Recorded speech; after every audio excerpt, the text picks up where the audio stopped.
नमस्कार मित्रों, मैं प्रियंवदा बख्तियारपुर स्थित संस्कृत महाविद्यालय के साहित्य विभाग से कोरोना जैसी वैश्विक महामारी के इस संक्रमण काल में आप लोगों को यथासंभव पाठ्य सामग्री व्हाट्सएप के माध्यम से उपलब्ध कराने का प्रयास निरंतर कर रही हूँ। इसी क्रम में आज मैं ऑनलाइन हूँ और इस ऑनलाइन क्लास में आप सबों का हार्दिक स्वागत करती हूँ। आज का विषय है पूर्व मेघ। पूर्व मेघ की कथा वस्तु आज हम लोग पढ़ेंगे। इससे पूर्व हम लोग आधा से ज़्यादा तो पढ़ ही चुके हैं और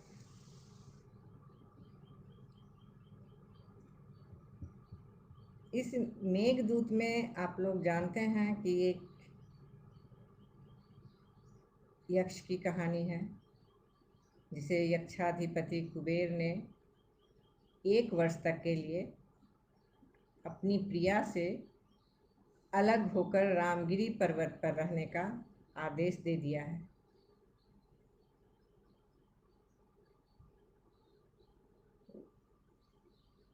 यक्ष 8 माह काट लिया रामगिरी पर्वत पे। अब आषाढ़ का महीना आ गया। आषाढ़ के महीने में बादल तो उमड़ते घुमड़ते ही हैं। यक्ष ने देखा कि काले काले बादल पर्वत की चोटियों से लिपटे हैं, ऐसे लिपटे दिख रहे हैं जैसे कोई अपनी प्रेयसी से, कोई नायक अपनी नायिका से लिपट रहा है।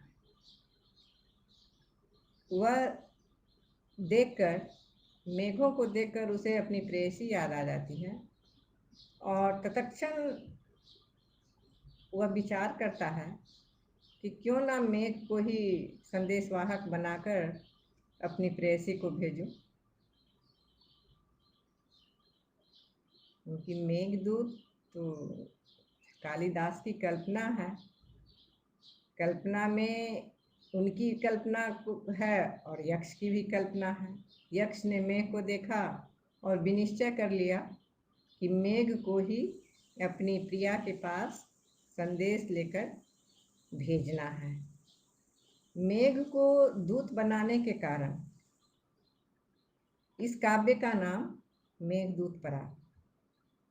मेघः एव दूतः यस्मिन् काव्ये तत्काव्यमस्ति मेघदूतम्। जिस काव्य में मेघ यानी बादल को दूत बनाकर भेजा गया, उस काव्य को मेघदूत कहते हैं। मेघदूत महाकवि कालिदास विरचित एक खंड काव्य है। यह संपूर्ण काव्य नहीं है, एक खंड काव्य है। मेघदूतम के सारे श्लोक मंदाक्रांता छंद में निबद्ध होने के कारण यह गाने योग्य है। अतः इसे गीति काव्य भी कहा गया।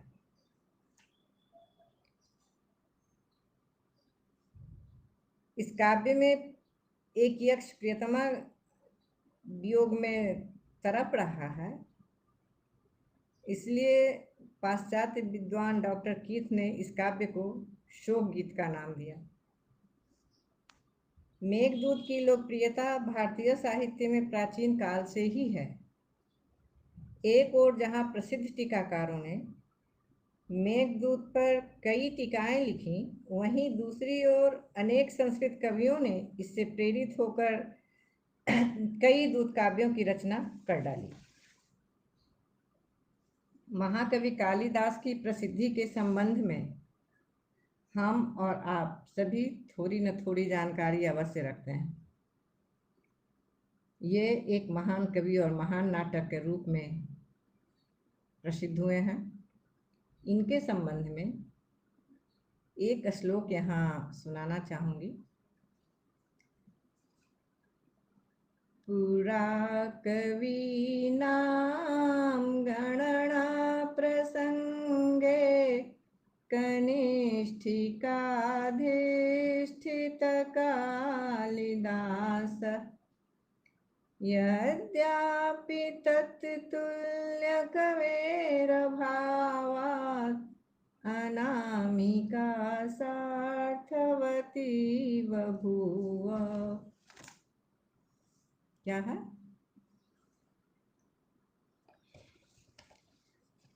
प्राचीन काल में कवियों की गणना होती थी ना, अभी भी होती है। कितने लोग, अभी तो गणना होती है कितने लोग करोड़पति हैं, कितने लोग अरबपति हैं, कितने लोग लाखपति हैं। और जहाँ विद्वत्ता की चर्चा होती है वहाँ कवियों की गणना जो हो रही थी प्राचीन काल में कि सर्वश्रेष्ठ कौन है। और सर्वश्रेष्ठ हैं तो टॉप में एक हैं, फिर उनके बाद होंगे क्रमशः टॉप 10 में कौन कौन लोग हैं, इसकी गणना हो रही थी। उसी क्रम में सर्वश्रेष्ठ होने के कारण, सभी कवियों में सर्वश्रेष्ठ होने के कारण कालिदास का नाम कनिष्ठिका उंगली पर आया। गिनती कहाँ से शुरू करते हैं हम लोग? कनिष्ठिका उंगली से। यदि उंगलियों पे गिनना हो तो सर्वप्रथम कनिष्ठिका उंगली ही हम लोग यूज करते हैं। तो कनिष्ठिका पर जो कालिदास जी का नाम आया, उसके बाद अनामिका उंगली है कनिष्ठिका के बाद। आज तक उनके समकक्ष कोई कवि ही नहीं आया, जिस वजह से अनामिका उंगली पर किसी का नाम नहीं आ सका। अतः अनामिका का नाम भी सार्थक हुआ महाकवि कालिदास की विद्वत्ता के कारण। इन्होंने भारत की पौराणिक कथाओं और दर्शन को आधार बनाकर अपने काव्यों और नाटकों की रचना की है। इनकी जितनी भी रचनाएं हैं वह भारत की पौराणिक कथाओं और दर्शन पर ही आधारित है। अतः इनकी रचनाओं में भारतीय जीवन और दर्शन के विविध रंगों के संगम को देखने और साथ साथ रसास्वादन करने का भी अवसर मिलता है।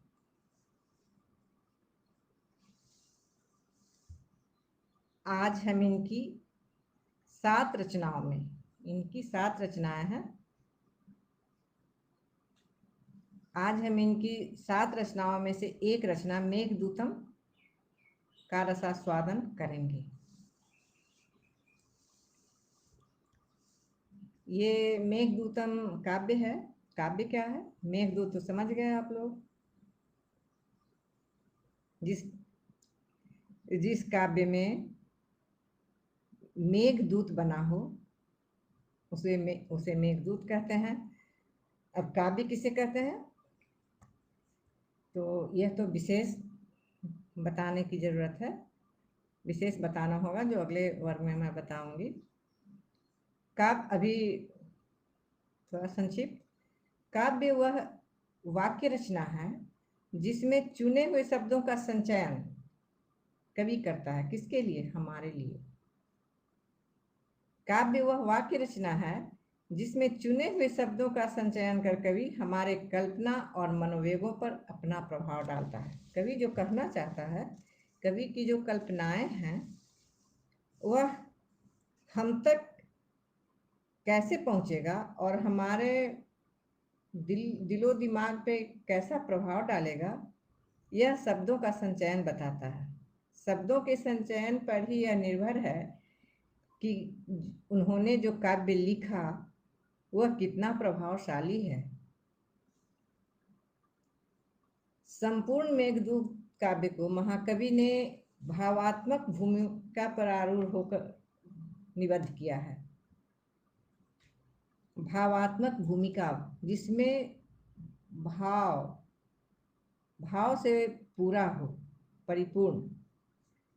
संपूर्ण मेघदूत काव्य को महाकवि ने भावात्मक भूमिका पर आरूढ़ हो निबद्ध किया है, जिससे यह काव्य परंपरा का अनमोल रत्न के रूप में भी प्रसिद्ध हुआ है।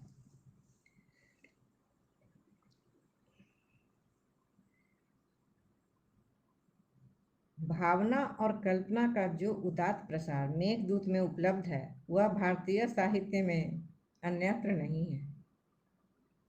दो खंडों में विभाजित मेघदूत का पूर्व मेघ दो खंडों में विभाजित मेघदूत के पूर्व मेघ का प्रथम श्लोक, जो मंगलाचरण श्लोक भी है, की चर्चा यहाँ करना आवश्यक है। प्रथम श्लोक को पढ़कर ही समझ में आएगा कि आगे कितना आनंददायक यह है। इसे पढ़ा जाए नहीं पढ़ा जाए, इसे पढ़ने में आनंद आएगा नहीं आएगा। इस श्लोक की विशेषता क्या है? ये बहुत इम्पोर्टेंट श्लोक है। इससे कई प्रश्न आते हैं परीक्षाओं में। इस एक श्लोक में, इस एक श्लोक के एक प्रथम पंक्ति के प्रथम पद में संपूर्ण मेघदूतम का की कहानी है। संपूर्ण मेघदूतम की कहानी इस एक प्रथम पद में ही है, इसलिए इसकी चर्चा आवश्यक है। तो इसे मैं सुनाती हूँ। कश्चित् कांता विरह गुरुणा,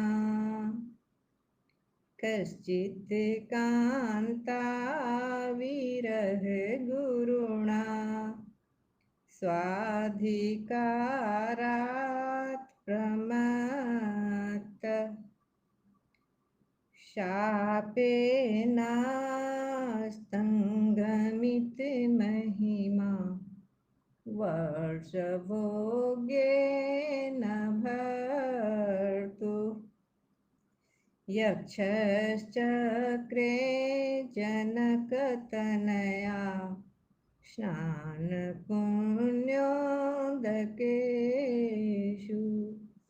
स्निग्धच्छाया तरुषु वसतिं, रामगिर्याश्रमेषु।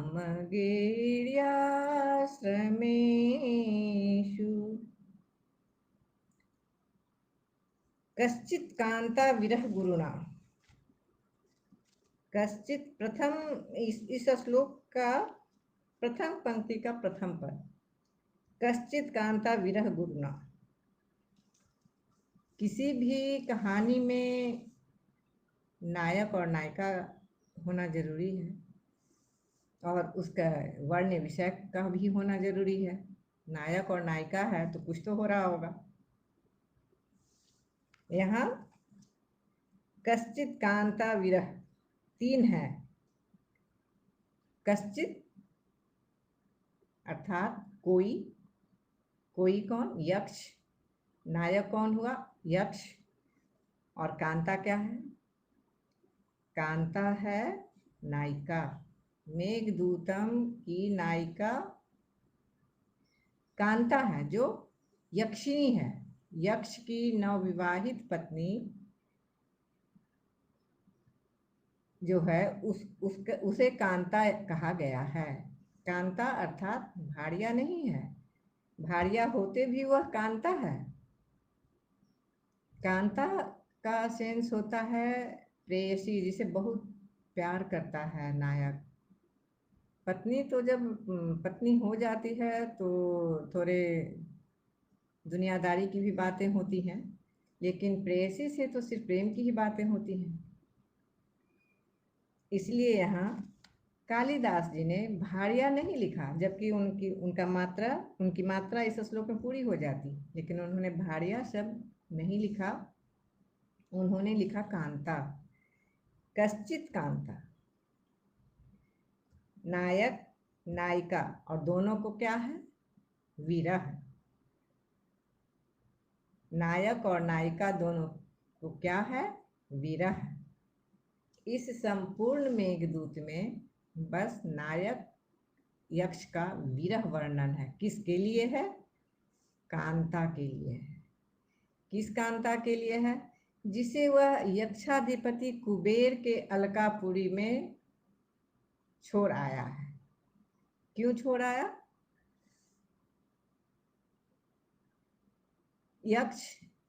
यक्षाधिपति के यहाँ काम कर रहा था, सेवक था उनका। उन्होंने यक्ष को 100 कमल पुष्प प्रतिदिन ला करके देने का आदेश दे रखा था पूजा के लिए। रोज ला भी रहा था, लेकिन जिसकी नई नई शादी हो और वह भी पत्नी कम और प्रेयसी ज़्यादा लगे तो इंसान को थोड़ा असावधानी तो हो ही जाती है हर कामों में। उसको सोते जागते बाहर भीतर हर जगह उसको हर चीज़ में उसको अपनी प्रेयसी ही नज़र आती थी। वह काम से थोड़ा असावधान हो गया। असावधान होकर क्या किया? आलस्य हो गया। प्रातः काल उठने में उसे आलस्य होने लगा। वो उसने सोचा कि रात में ही क्यों ना फूल तोड़ कर रख लूं, सुबह आराम से सोता रहूंगा। रात में कमल के फूल को तोड़ के वह रख लिया। लोग कहते हैं कि कमल का जो फूल है वो रात में बंद हो जाता है और सुबह खिलता है। रात में जब कमल का फूल बंद हो रहा था तो उसमें एक भौरा घुस गया। तो सुबह होता तो वो निकल जाता, लेकिन रात में ही फूल तोड़ लिए गए, भौरा उसी में बंद रह गया।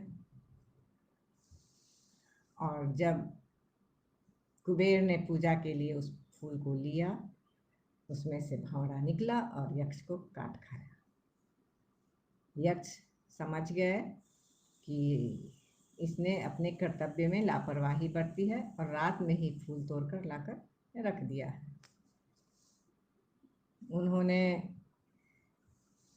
इसे कोई वैसा दंड नहीं दिया कि निकल जाओ, ये करो वो करो। उन्होंने सिर्फ यह कहा कि जिस प्रेयसी के प्यार में तुम कर्तव्य से लापरवाह हुए हो, उस प्रेयसी से तुम्हें 1 साल के लिए दूर रहना होगा। और वह भी कहाँ? रामगिरी आश्रम पर। रामगिरी पर्वत उज्जैन में है, एमपी में।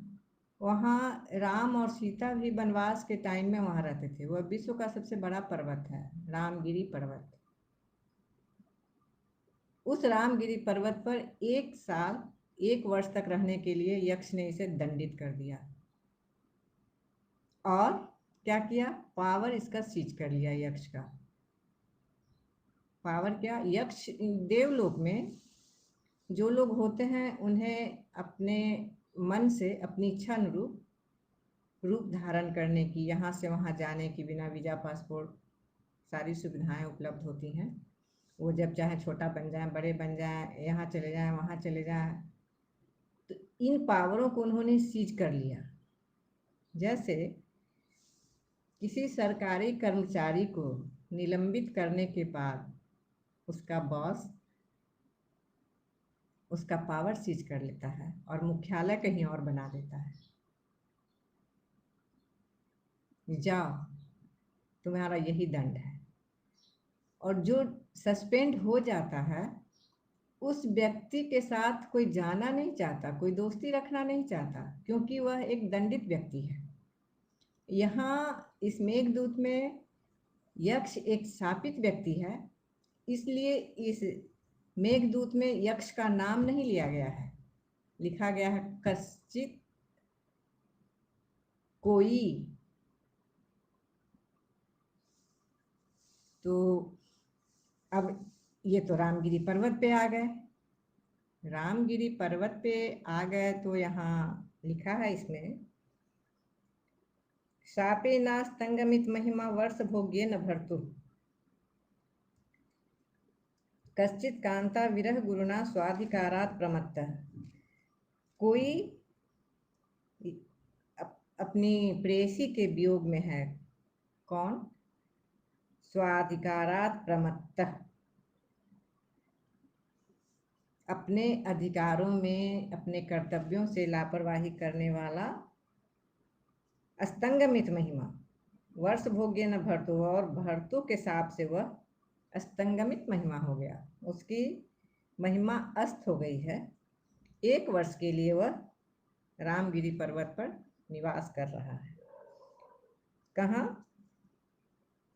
जनक तनया सीता, जनक तनया स्नान पुण्य उदकेशु, ऐसे वहाँ रामगिरी पर्वत पे ऐसे उदकेशु हैं, तालाब हैं जो सीता के नहाने से पवित्र हो गए हैं, जिसका जल। राम और सीता जब वनवास में थे तो राम कूट पर्वत पे निवास करते थे। वहाँ जिस तालाब में वो नहाया करती थी, उनके नहाने से जो तालाब के जल पवित्र हो गए थे, वहीं यह रहने लगा यक्ष। तो वहाँ पानी की व्यवस्था एकदम स्वच्छ निर्मल जल है, उसके उस सब में कोई दिक्कत नहीं है। और क्या है?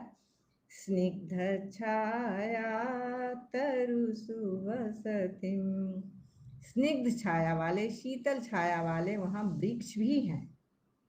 वृक्ष हैं तो फूल भी होंगे, फल भी होंगे। तो भोजन, पानी और शुद्ध हवा, तीनों की व्यवस्था देखते हुए यक्षाधिपति कुबेर ने रामगिरी पर्वत पर यक्ष को रहने का दंड दे डाला। कहाँ? रामगिरियाश्रमेषु, रामगिरी के आश्रमों में।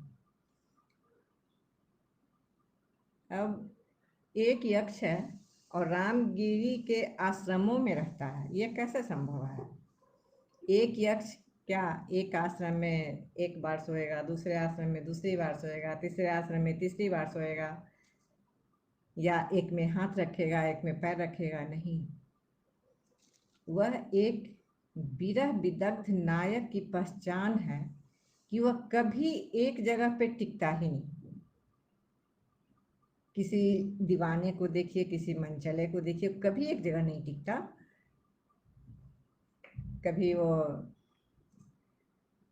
बालकनी में घूमेगा, कभी वो रोड पे घूमेगा, कभी वो मॉल में घूमेगा, कभी वो छत पे घूमेगा, कभी खेत में, हर जगह जाके अपने दुखड़ा को रोएगा, जो भी विरह में जलता रहेगा। उसकी मानसिक स्थिति स्थिर नहीं होती, वो बेचैन आत्मा की तरह घूमता रहता है। यहाँ यक्ष जो है बेचैन आत्मा है। तो पेड़, जिस किसी पेड़ के नीचे वो ठहर जाता है, वही उसका आश्रम बन जाता है। इसलिए यहाँ कवि ने रामगिरियाश्रमेषु, रामगिरी आश्रमेषु लिखा है।